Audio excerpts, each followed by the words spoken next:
Halo, selamat sore pemirsa. Kita bertemu lagi dalam program Tangkis Tayangan Kriminal Sumatera Utara. Seperti biasa, selama 30 menit ke depan, kami akan menghadirkan sejumlah informasi, di antaranya. Sidang pembunuhan dosen UMSU ricuh.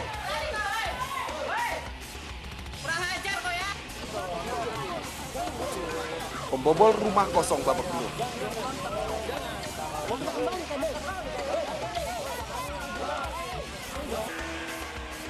Dan bocah hanyut terseret arus sungai.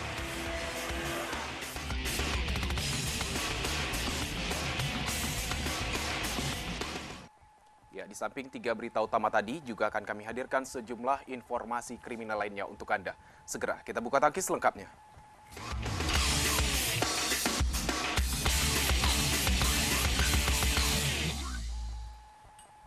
Pemirsa, sidang pembunuhan dosen UMSU yang digelar Kamis sore di Pengadilan Negeri Medan berlangsung ricuh. Keluarga korban yang hadir dalam persidangan histeris dan mengejar terdakwa yang telah membunuh dosen di tempatnya menimba ilmu dengan sadis. Bahkan mereka juga sempat memukul terdakwa. Kurang ajar kau ya. Kurang ajar. Guru kau sendiri kau bunuh. Keluarga korban almarhumah Nur Aini, dosen UMSU yang hadir dalam sidang vonis kasus pembunuhan berencana yang dilakukan oleh mahasiswanya sendiri ini tiba-tiba menangis histeris dan berupaya mengejar dan memukul pelaku saat terdakwa Roy Mardo Siregar baru saja keluar dari ruang sidang. Usai Majelis Hakim Pengadilan Negeri Medan menunda sidang dengan agenda pembacaan putusan. Beruntung terdakwa Roy Mardo berhasil dilarikan oleh pengawal tahanan Pengadilan Negeri Medan dan menghalangi upaya pengejaran dan pemukulan yang dilakukan oleh keluarga korban. Meski terdakwa sudah diamankan, namun keluarga korban tetap saja histeris, terutama adik korban Nur Aini yang tak henti-hentinya menangis karena kesal dengan perbuatan terdakwa yang tega membunuh kakak kandungnya secara sadis hingga membuat kepala korban nyaris terpisah dari tubuhnya. Sakit kali, San. Bukan gak sakit, San. Aku yang mampu, San. Aku yang mampu, kakakku. Aku yang mampu. Sebelumnya, Roy Mardo Siregar, mahasiswa semester 7 di UMSU tersebut nekat menghabisi nyawa dosennya yang berusia 63 tahun karena sakit hati sering dimarahi oleh sang dosen. Atas perbuatannya pada sidang sebelumnya, jaksa penuntut umum telah menuntut terdakwa dengan hukuman seumur hidup. Bu Nuraini. Dari Medan, Said Ilham memberitakan. Pemirsa, mantan Kasat Reserse Narkoba Polres Pelabuhan Belawan AKP Ikhwan Lubis akhirnya dituntut 5 tahun penjara oleh Jaksa Penuntut Umum Kejaksaan Negeri Medan. Ikhwan dinilai terlibat kasus tindak pidana pencucian uang atau TPPU dari seorang bandar narkoba sebesar 2,5 miliar rupiah.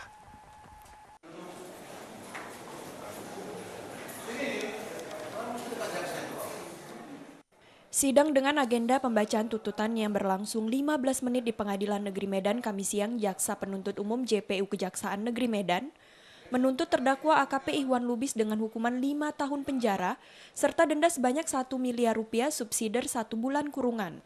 Terdakwa Ikhwan yang merupakan mantan Kasat Reserse Narkoba Polres Pelabuhan Belawan diduga telah menerima uang dari hasil transaksi narkoba sebagaimana diatur dalam pasal 2 ayat 1 Undang-Undang Nomor 8 Tahun 2010 tentang tindak pidana pencucian uang atau TPPU. Atas tuntutan tersebut, Majelis Hakim yang diketuai Erin Tuahadamanik meminta terdakwa segera menentukan sikap untuk mengajukan nota pembelaan atau pledoi. Sebab masa penahanan terdakwa Ikhwan hanya tinggal 5 hari lagi. Sebelumnya dalam dakwaan JPU Unitri mendakwa perwira pertama tersebut menerima uang sebesar 2 miliar 550 juta rupiah dari Bandar Sabu Jaringan Internasional. Uang itu diserahkan sebagai imbalan agar Togiman yang masih mendekam di Lapas Lubuk Pakam Deli Serdang tidak terbawa dalam kasus narkoba 21 kg tangkapan BNN yang menjerat anak buah Togiman bernama Miranti alias Acin.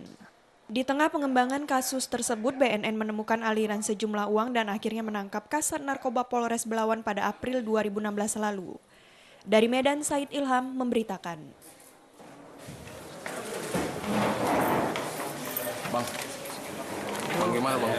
Tuntutan jaksa tadi bang? Bang, tuntutan jaksa tadi gimana bang?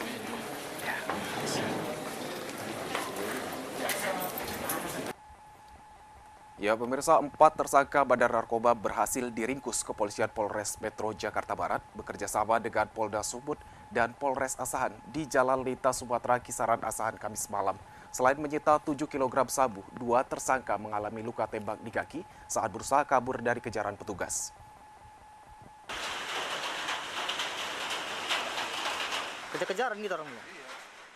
Beginilah kondisi mobil tersangka bandar narkoba yang ditembaki pihak kepolisian saat mencoba kabur dari sergapan petugas di Jalan Lintas Sumatera, Kisaran, Kabupaten Asahan, tepatnya di depan Mapolres Asahan, Kamis malam kemarin.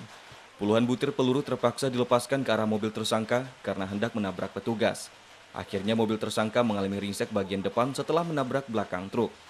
Menurut Kapolres Asahan AKBP Tatan Dirsan Atmaja, penangkapan tersangka narkoba berawal dari pengembangan yang dilakukan Kepolisian Resort Metro Jakarta Barat terhadap jaringan narkoba Medan, Jakarta. Saat dilakukan penyergapan di Jalan Lintas Sumatera, polisi langsung melakukan penindakan tegas dan terpaksa menembaki mobil para tersangka karena mencoba menabrak kendaraan petugas yang melakukan penghadangan. Akibatnya 2 dari 4 tersangka mengalami luka tembak di bagian kakinya. Dari dalam mobil, petugas mengamankan 7 kg sabu serta mengamankan 2 wanita berinisial Evi dan AY, serta 2 pria berinisial A dan BT yang merupakan mantan anggota polisi yang sudah dipecat dari kesatuan. Dugaan sementara, barang narkoba sabu dibawa para tersangka dari Malaysia dan turun di kota Tanjung Balai.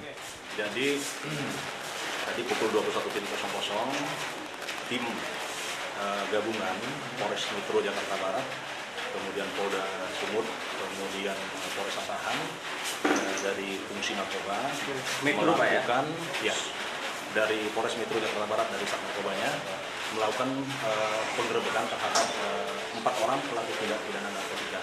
Kemudian kami melakukan tindakan tegas terhadap para pelaku tersebut. Barang bukti yang kami sita ada 7 kilo sabu-sabu. Karena pada saat kami hadang, kami stop untuk berhenti, mereka malah mau menabrak anggota kami. Ini kejadiannya pas di depan Polres Asahan. Polisi masih melakukan pengembangan terhadap jaringan narkoba lainnya. Kini polisi masih melakukan pemeriksaan secara intensif terhadap para tersangka terkait kepemilikan narkoba di Mapolres Asahan. Dari Asahan, Ulil Amri memberitakan. Pemirsa, persidangan kepemilikan sabu-sabu atas tersangka Dedi Irawan alias Awang oleh BNN Langkat akhirnya ditunda karena ketidakhadiran petugas BNN Langkat sebagai saksi.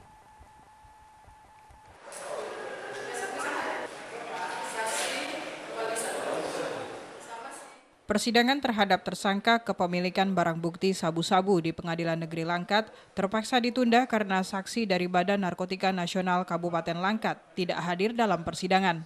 Dedi Irawan alias Awang, 32 tahun, dijadikan tersangka pihak BNN Kabupaten Langkat dengan kepemilikan barang bukti sabu-sabu sebanyak lebih kurang 4 bungkus. Sementara menurut saksi-saksi yang dihadirkan pihak kejaksaan di persidangan yang sudah berjalan selama ini, tidak melihat barang bukti sabu-sabu tersebut ada di badan dan di rumah Dedi saat petugas BNN Kabupaten Langkat melakukan penangkapan. Parulian Sinaga selaku kuasa hukum tersangka mengaku keberatan jika Dedi dipaksa mengakui kepemilikan barang bukti sabu-sabu yang tidak dimiliki kliennya. Pihak BNN Kabupaten Langkat menurut kuasa hukum Dedi Irawan terlalu cepat menentukan tersangka terhadap kliennya tanpa melakukan pemeriksaan kebenarannya. Bapak di sini, gambar sini, apa ada terindikasi BNN memaksakan kehendak untuk menentukan tersangka itu, Pak? Kami melihat bahwasanya terhadap tersangka ini sepertinya cenderung terlampau terburu-buru. Tersangka itu terdakwa ditetapkan sebagai tersangka melakukan tindak pidana pengedaran narkotika. Padahal setelah diperiksa faktanya sendiri, saksi yang dihadirkan oleh jaksa mengatakan tidak ada didapat barang bukti tersebut, baik dari tubuh, di penggeledahan dari tubuh maupun dari baju terdakwa maupun di dalam rumah. Persidangan akan dilanjutkan Senin depan karena saksi dari pihak BNN Kabupaten Langkat tidak hadir dalam persidangan dengan berbagai alasan. Dari Langkat, Gunarso KB memberitakan.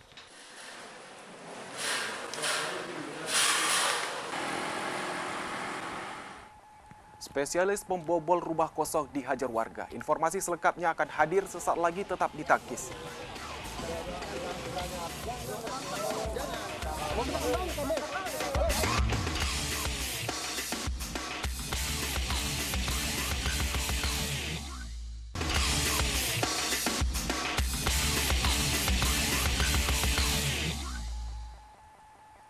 Ya, Ya, pemirsa, dua pelaku spesialis membobol rumah kosong babak belur dihajar warga saat tertangkap tangan mencuri di salah satu rumah warga di Jalan Lukah, Kecamatan Medan Amplas. Tidak itu saja, warga yang geram dengan ulah kedua pelaku langsung mengikat pelaku di sebatang pohon. Kini kedua pelaku ditahan di Polsek Patumbak.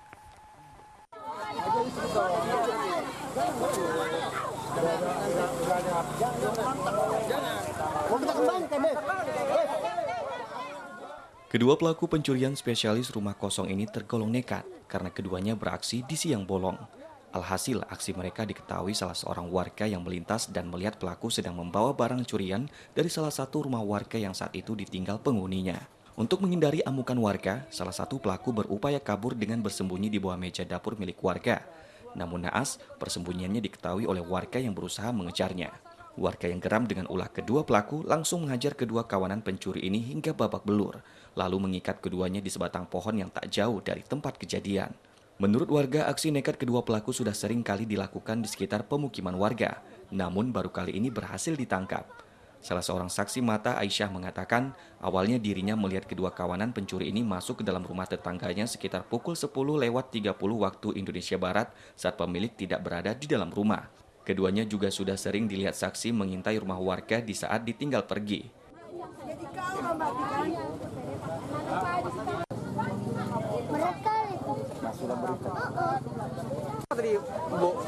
Sekitar jam 10:30. Berapa orang itu, Bu? 2 orang.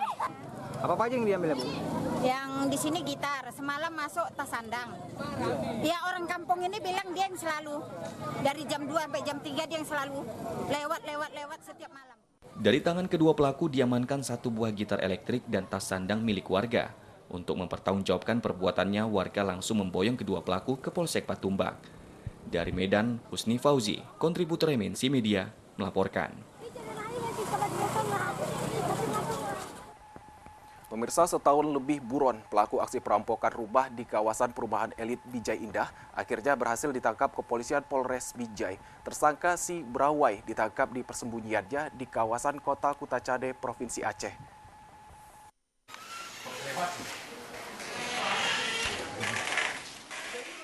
Inilah tersangka SB, warga desa Batu Bulan, Kota Kutacane, Provinsi Aceh, tersangka utama kasus perampokan salah satu rumah di perumahan Binjai Indah Tandam. Akhirnya berhasil ditangkap kepolisian Polres Binjai setelah 1,5 tahun melacak keberadaan tersangka. Dari tangan tersangka, polisi mengamankan barang bukti, kartu ATM, jam tangan milik korban, tablet dan sabo yang dipakai tersangka saat melakukan aksi perampokan. Tersangka mengaku melakukan aksi perampokan bersama teman-temannya setelah terlebih dahulu mengintai rumah warga di kawasan elit perumahan Binjai Indah dan mendapatkan uang 10 juta rupiah dari hasil perampokan.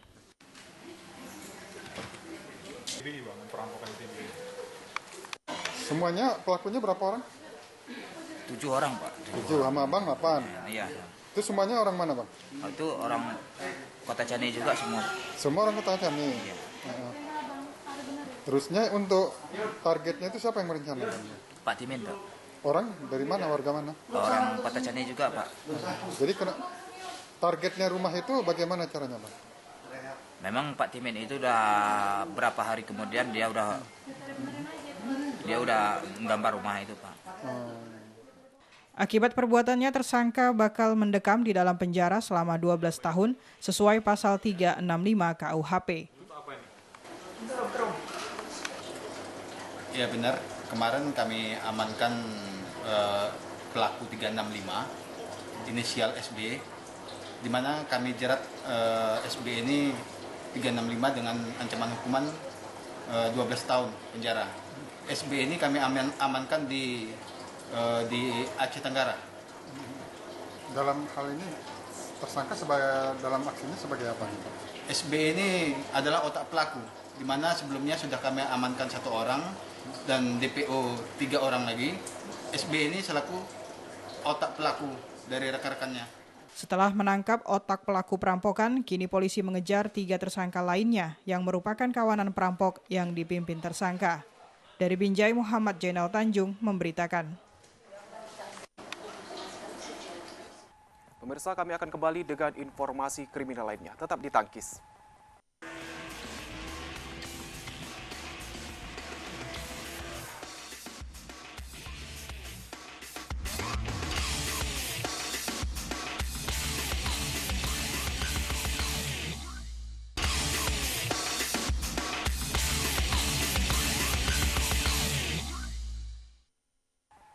Terima kasih Anda masih bersama Tangkis tayangan kriminal Sumatera Utara. Pemirsa, seorang anak berusia 14 tahun hanyut di aliran Sungai Silau Asahan Rabu sore saat bermain di sungai bersama temannya usai pulang sekolah. Hingga kini petugas gabungan Basarnas, BPBD, serta PMI Asahan masih mencari korban yang hanyut terseret derasnya arus sungai.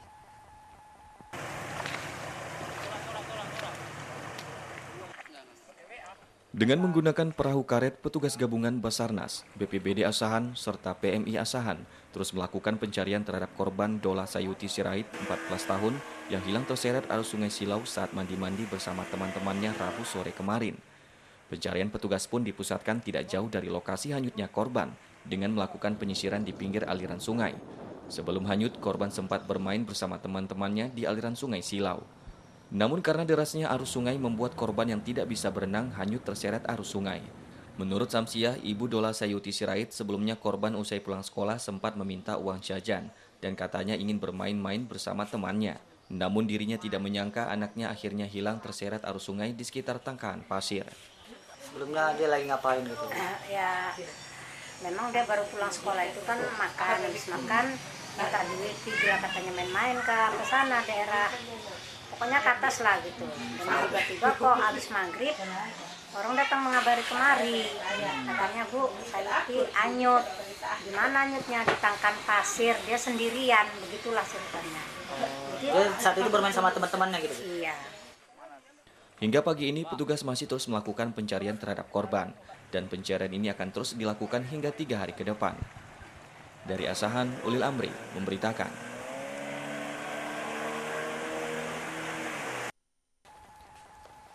Pemirsa, 5 dari 7 pelaku pemerkosa anak di bawah umur Selasa sore dibekuk petugas kepolisian Resort Deli Serdang. 3 dari 5 pelaku masih berstatus pelajar sekolah menengah atas.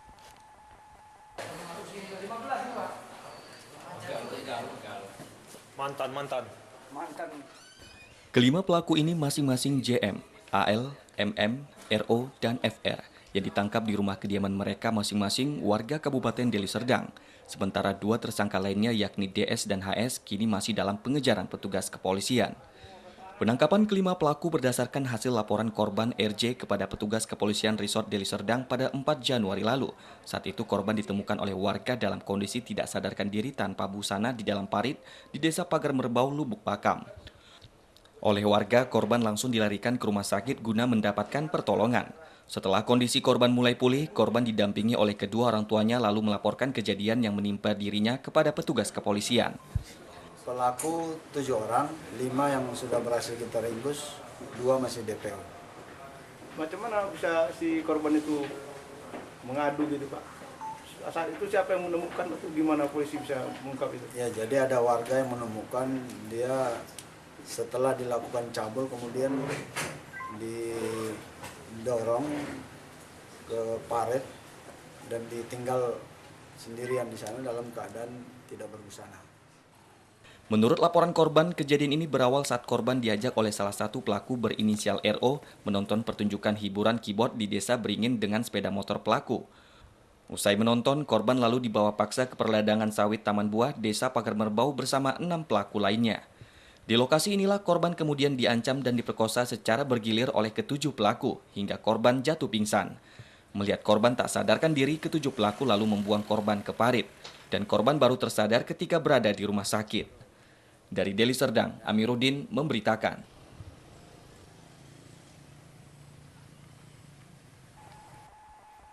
Pemirsa, berita terakhir tadi menutup seluruh rangkaian informasi dalam program Tangkis sore ini. Namun sesaat lagi Anda dapat menyaksikan program Smooth Today bersama rekan saya Ainul Syahadin.